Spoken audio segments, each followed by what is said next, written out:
Oi, eu sou o Filho da Nuvem e nesse vídeo eu vou responder uma mensagem que eu recebi de um inscrito do canal pedindo uma certa mentoria, uma certa opinião de um assunto que ele está passando. E se você também estiver passando por alguma situação na sua vida ou principalmente na sua carreira de tecnologia, você pode mandar a sua mensagem anônima, se quiser, aqui no link da descrição. Então a mensagem de hoje é a mensagem do Bruno, que é um nome fictício aqui que eu escolhi, não é o nome de verdade dele, e ele está passando por um problema de estagnação na empresa dele. Ele não está conseguindo avançar para o próximo nível. Vamos dar uma olhada. Fala, Claudson, tudo bem? Cara, sigo você no YouTube e gosto muito dos mindsets que você passa. Valeu, Bruno. Não posso falar o nome certo. Valeu, obrigadão. Queria te pedir uma dica. Eu atualmente estou júnior, trabalhando com React e PHP. Porém, eu tenho conhecimento de várias coisas que me tornariam pleno, entre aspas, na minha concepção. Tipo o conceito de Solid, Clean Code, me preocupo com a performance do código, fico bastante atento sobre N+1 nas consultas, SQL Injection, segurança também, estruturação do código e tudo mais. Mas mesmo assim, continuo júnior. Bom, o primeiro ponto que eu vejo aqui é, caramba, para um júnior realmente, o Bruno tá mandando super bem, focando em várias coisas aqui, até um pouquinho avançadas, né? Solid, Clean Code, apesar da gente poder estudar desde o começo, não é também muito comum, então parabéns por esse esforço, Bruno. Tento ajudar a minha equipe com as metodologias ágeis no nosso quadro, para melhorar o fluxo de organização das tarefas.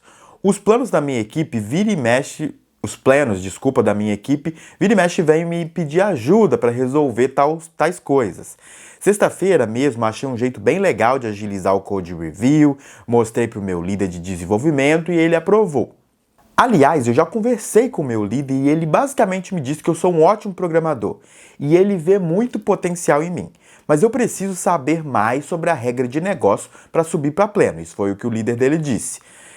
Entre aspas, o Bruno colocou aqui, achei isso meio estranho. Essa empresa que estou agora, eu entrei faz 4 meses. Saí da outra justamente por não me valorizarem também. KKKKKKKK. Eu fui de trainee 1 para júnior 5, que deve ser a classificação da empresa antiga ou dessa nova, não sei. Tem alguma dica para me dar o que eu posso estudar, né, para avançar na carreira? Beleza, tem bastante coisa aqui pra gente comentar, então vamos nessa. Uma das coisas que me chamou a atenção foi os 4 meses, mas vamos com calma. Bom, primeiramente, Bruno, obrigado por mandar sua cartinha, sua mensagem pra gente. Eu acho que todo mundo, em algum momento, já se sentiu, ou talvez vai se sentir, estagnado na carreira. Uma sensação de não estar conseguindo ir pra frente, evoluir. Eu acho que isso é super normal. Eu acho que o nosso primeiro instinto, quando a gente se sente assim, é pensar que falta conhecimento técnico. A gente precisa melhorar tecnicamente. Nesses casos, né, eu já me senti assim, e nesses casos o que eu costumo fazer é tentar entender o que falta, o que eu acho que eu não sei, qual conhecimento eu posso melhorar. E a forma que eu utilizo, a forma mais frequente que eu utilizo para estudar nesses casos é através de projetinhos. Eu gosto de pegar numa ideia qualquer e desenvolver, de repente, numa linguagem nova, ou estudar um conceito, tipo, estudar mais sobre o protocolo TCP através de um projetinho, de um desafio técnico. E, por sinal, essa é a proposta da minha plataforma, devgym.com.br, e lá você encontra vários projetos, vários desafios técnicos, e através dos projetos, dos desafios técnicos, você aprende novas tecnologias, novos conceitos. Mas no seu caso, honestamente, eu acho que não é uma questão técnica aqui que é o ponto principal. Na minha opinião, né, porque essa definição de júnior, pleno e sênior, ela é bem vaga, já falei sobre isso aqui no canal, mas na minha opinião, é comum e esperado que um júnior consiga fazer um certo trabalho, se ele receber uma tarefa, um pedido, né, de mudança no software, que seja relativamente bem especificada. Então, por exemplo, eu escrevo uma tarefa para essa pessoa júnior e ela olha para essa tarefa, ela lê a tarefa e ela consegue entender o que ela tem que fazer. Não tem muita brecha, né, de descobrimento, por exemplo, do que fazer. O que já é bem diferente, na minha opinião, para uma pessoa sênior. Geralmente uma pessoa sênior consegue, ela pode, obviamente, ela vai conseguir fazer a tarefa que está super detalhada, e ter tarefas detalhadas é ótimo, mesmo como um sênior eu adoraria que todas as tarefas estivessem bem especificadas, mas muitas vezes a gente recebe pedidos de mudanças de software que não tem detalhamento nenhum, porque o sênior ele tem um conhecimento, uma visão um pouco maior sobre a empresa, sobre o projeto, sobre os próximos passos. Então ele não necessariamente ele não precisa ou ele consegue lidar com essas tarefas com baixo detalhamento, com uma descrição um pouco menos rica, digamos assim. Por que eu ilustrei aqui os dois extremos, do júnior e do sênior, nessa forma de lidar com as tarefas? Porque eu acho que é isso que o seu líder quis dizer quando ele disse: você precisa aprender mais da regra de negócio. Eu acho que ele quer que você chegue ou dê um passo mais perto num nível onde você conseguiria ir conversar com alguém de marketing, por exemplo, para entender o problema que essa pessoa de marketing tem. Depois você conseguiria voltar para a pessoa, para o time e ajudar a detalhar isso num techniquez. Então, de repente, ajudar a escrever uma tarefa com os passos, né, do que precisa ser feito. E aí, a questão de fazer ou não, talvez nem seja você que faça, talvez vai ser uma outra pessoa. Você está ajudando o time de forma geral. Então, pode ser você ou pode não ser você. Será que o que eu ilustrei aqui pode ficar um pouco confuso, porque será que esse papel não é um papel de outra pessoa na equipe? Da minha experiência, de repente, né, você vai ter uma pessoa de produto na sua equipe, um gerente, talvez o próprio líder faça isso, mas de repente essas pessoas estão sobrecarregadas e é sempre bom ter alguém técnico nessas conversas, né, com a equipe de marketing, estou dando um exemplo, porque aí essa pessoa técnica, ela tem uma visão bem clara do que essa pessoa de negócio está falando e o que isso pode ser, como isso pode ser resolvido em código. Então, depende bastante da situação, do modelo de trabalho da sua empresa, da organização das pessoas na equipe, mas eu acho que se você me pensar nessa hipótese, nesse cenário, eu acho que você daria sim mais um passo à frente na carreira dentro dessa empresa. Uma coisa muito valiosa que eu aprendi na minha carreira e eu aplico até hoje sempre que eu recebo e eu dou um feedback, eu preciso de exemplos. Não se dá feedback para uma pessoa sem pelo menos um exemplo. Por que isso? Quando ouvindo o seu líder falar, você precisa aprender mais da regra de negócio, fica um pouco vago, né? A gente está aqui imaginando o que isso pode ser. Mas se ele pudesse dar um exemplo de, naquela situação, seria legal você ter ido junto com a pessoa de produto para a reunião, para entender. Ou então, tá vendo esse ponto aqui, esse tipo de atitude dessa pessoa mais pleno, que tá fazendo esse tipo de trabalho, é esse tipo de coisa que eu espero de você também quando você chegar numa posição de pleno. Então, algum exemplo que seja mais palpável, que você consiga entender e comparar.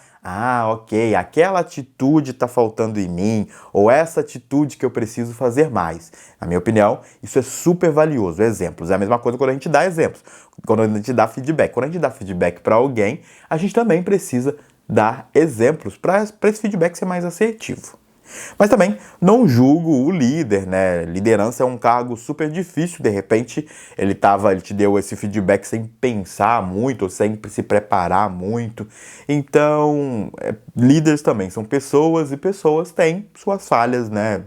Constantemente, dia sim, dia não, por aí. Por fim, existe uma outra hipótese que eu preciso trazer aqui nesse vídeo. A gente falou tudo isso que você pode melhorar, né? E o seu líder também pode te ajudar a esclarecer melhor como você pode avançar dentro dessa empresa. Então isso tudo é válido, mas existe uma outra linha de raciocínio. E essa outra linha de raciocínio, ela é um pouco mais delicada, mas eu vou tentar ser direto. Às vezes a gente está numa empresa, a gente está performando super bem, o nosso líder consegue reconhecer isso, a empresa, a organização de uma forma geral consegue reconhecer que a gente até talvez já esteja no outro nível, que a gente está como júnior, mas a gente na verdade é pleno. Ou a gente faz um trabalho de sênior tendo pleno. Existem essas situações. E às vezes a gente só não é promovido, ou a gente não tem essa correção, esse update, essa progressão de carreira, ou porque a empresa simplesmente não tem dinheiro, ou por algum outro motivo, mas geralmente é porque a empresa não tem dinheiro. Algum motivo que você não pode subir. Um motivo meio burocrático desse. Até porque ficaria um pouco estranho. Vamos supor que o seu líder diga para você: olha, Bruno, sim, você é pleno, a partir de amanhã você é pleno. Porém, a gente não tem dinheiro para subir o seu salário, para um salário de pleno. Isso ficaria bem chato. E aí o que acaba acontecendo é essa situação de, honestamente, ser enrolado. E a gente, como trabalhador, a gente precisa reconhecer, a gente precisa olhar um pouco a situação de fora e tentar entender se a gente não está sendo enrolado. Isso já aconteceu comigo na minha carreira. Eu acho que provavelmente a maioria das pessoas já passou por alguma coisa do tipo. Só que no seu caso, eu preciso que você seja um pouquinho pé no chão para você não colocar os seus pensamentos, a sua opinião muito enviesada para esse lado de estar sendo enrolado. Por que eu digo isso? Porque você me disse que você entrou nessa empresa tem 4 meses. Em 4 meses você está pedindo uma promoção. Eu acho esse tempo bem curto, honestamente. Quando eu era júnior, eu também tinha um pouco eu era um pouco afobado, um pouco acelerado e achava que 6 meses sim era tempo bastante. Hoje eu acho que 4 meses não é tempo suficiente para você mudar tanto assim, ter sido exposto a tantos desafios assim dentro da empresa e amadurecido tanto assim. Será que há 4 meses atrás você já não era pleno? Por que você não aplicou para pleno naquela época? Eu acho muito difícil uma empresa contratar uma pessoa hoje e daqui a 4 meses já promover ela, assim. É possível, mas eu quero me atentar a essa coisa dos 4 meses porque ficou um pouco uma sensação de que você está uma velocidade muito rápida. Você até comentou que você também já saiu da outra empresa por se sentir estagnado. Será que você não precisa dar um tempo maior para entender mesmo como a empresa funciona, num nível um pouco mais profundo? Ter tempo bastante para desenvolver uma funcionalidade um pouco maior, entregar essa funcionalidade em produção, ver como ela se comporta em produção, se ela atendeu o que era esperado ou não. Esse tipo de coisa leva tempo e esse tempo, na minha opinião, é mais que 4 meses. Então, toma um pouquinho de cuidado, um pouquinho de pé no chão antes de já decidir sair dessa empresa pelos mesmos motivos, porque senão você pode acabar se encontrando nessa situação de novo e de novo, achar que está estagnado, mas na verdade é só o tempo que é curto. Eu espero que eu tenha te ajudado nessa cartinha e você, que não é o Bruno e está assistindo esse vídeo e tem alguma situação na carreira, alguma coisa que você queira compartilhar com a gente de forma anônima, do jeito que você quiser, é só mandar a sua cartinha, a sua dead letter aqui embaixo no link da descrição. Eu vejo você no próximo vídeo aqui do canal. Tchau!